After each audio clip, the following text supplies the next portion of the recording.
Hi again then guys, and so we're taking a bit of a break today from the Tour of Japan Super GT series to return to what is, to date anyway, still my most popular review series on the channel. It was also my first review series, Spirit of Le Mans. And this is a car which has been on the game for a while now, but I originally hadn't planned on including it in the series. However, this car, which is of course the Chaparral 2X Vision GT machine, one of the most unique cars in the game, is a Le Mans car. It's not a traditional prototype or an LMP machine, but it is a prototype and it is designed for the Le Mans. It's specifically said in the car's design resume that it is their vision of what a 2025 Garage 56 design could be like. Now, Garage 56, for those who are unfamiliar, is a garage for companies that want to try new ideas, like the Delta Wing, for instance. And this car is therefore eligible to be included in the series, since it is a purpose-built Le Mans prototype of the prototype class for Le Mans. And I did already include the Mazda LM55 Vision GT car in the series. That car also is not a working prototype, it's also a Vision GT car, so if I've included that car, this car deserves to be included as well. So, it has one of the highest PPs of any vehicle in the game, just under 800 PP, and it's got a pretty impressive spec, over 900 horsepower, only 450 kilos, and interestingly, it's the only car in Gran Turismo which is powered by thrust rather than gear linkage. And that's interesting. In some ways it's good, in other ways it has a detrimental effect. But let's take it out to the track to see how it compares to the other prototypes of the game. Now, the fact that this car is driven, as it is, through thrust from the high-intensity pulse laser rather than through conventional gearbox linkage, does present it with, as I said, some unique good points, but also some drawbacks. One of the main advantages is the sheer acceleration that it gives you. In a very similar way, actually, to a ramjet engine, or a pulse jet engine. It gives the car phenomenal acceleration, especially low end, and off the line there's pretty much no other prototype that can keep up with it. What about for ratings though? Well, on a city track, it just doesn't feel right. Despite having all-wheel steering, the handling is surprisingly heavy, mainly due to the fact that it's thrust-driven. The car does not want to turn. It wants to be travelling in a straight line as much as possible. So for low-speed handling, I'm going to give it a 4 out of 5, because it's not awful, but it's certainly not the best. For city tracks in general, I'm going to give it a 4. Because although it is the fastest car of the series, it just doesn't feel at home here. It takes a lot of work to make it go around the track without just bouncing off of the walls. So now let's see how it can take on a technical track.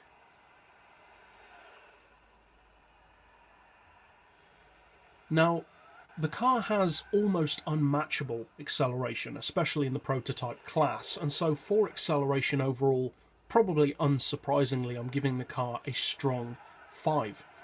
The brakes as well are phenomenal on this vehicle, so much so that I personally like to drive the car with the brake balance reduced all the way down to 2, because otherwise they're just too powerful. So again, for brakes, it's a strong 5. One of the problems with the car though is the fact that its downforce is produced by the laser. It also has all-wheel steering, and those two things combined mean that the steering attitude and handling of the vehicle vary mid-corner.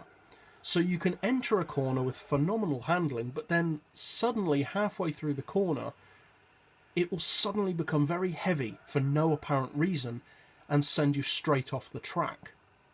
And that's one of the biggest downsides to this car, and it's the reason why I'm only giving it a 4 out of 5 for mid-range handling instead of a perfect score. And that's a shame.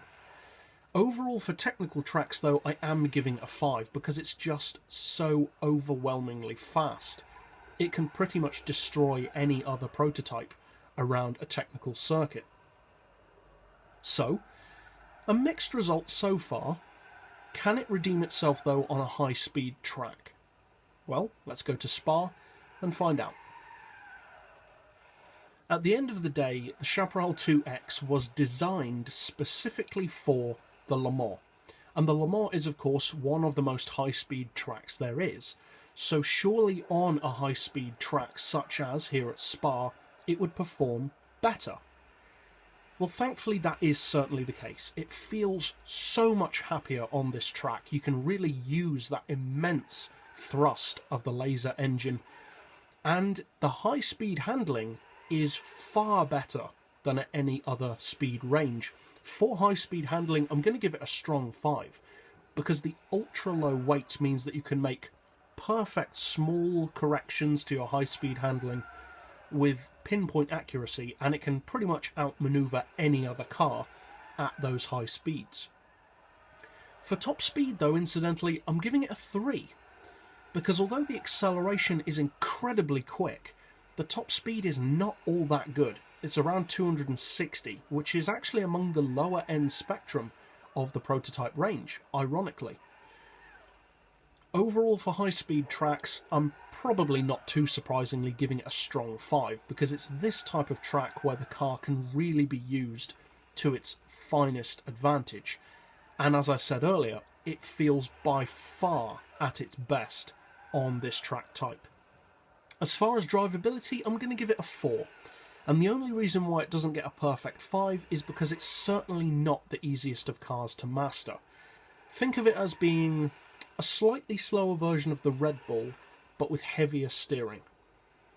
So, now let's go back to the garage for a roundup.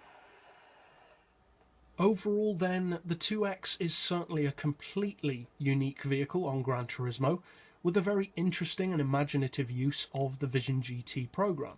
And I love that about the car. It looks like nothing else, it performs like nothing else, and it sounds like nothing else. But, due to the fact that it's thrust-driven, it does have its own unique disadvantages. And overall, the driving style is so radically different to anything else in the game, mainly due to the fact that it's thrust-driven, but also because it has all-wheel steering. It does put a lot of people off, because this is one of those vehicles which, if you really want to get the best out of it, you need to practice driving it a lot, because it's just so different to any of the other prototypes. Its overall score is perhaps not as high as you may hope, certainly not as high as I would have liked to have given it at 4.4 out of 5. The other Vision GT car that we already reviewed in this series, of course, the Mazda LM55, achieved a perfect score. This car, though, is certainly fast, but just lacks that user-friendliness that gave the Mazda the edge. Overall, it's certainly not a bad car. In one particular way, it's actually one of the best prototypes in the game, and that way is that you can reduce the power to half, or just over 450 horsepower, and it will still give you the same top speed of 260 miles per hour, which is a very good thing to know. It's kind of like a little mini hack to get amazing speed for such a low-powered car, in a very similar way, funnily enough, to the Delta Wing. Overall, it's certainly worth owning just to have something completely different to any of the other prototypes, but in some ways the car is a bit too radical for some people. If you do stick with the car, however, it is one of the fastest cars in the game, and on most tracks can beat any of the other prototypes in this series. So be sure to revisit this series or subscribe if you find it easier for when I'll be doing another review for when the Hyundai N2025 is released. Not sure when that's going to be, but it will certainly be a fast car. And for now, thanks for watching.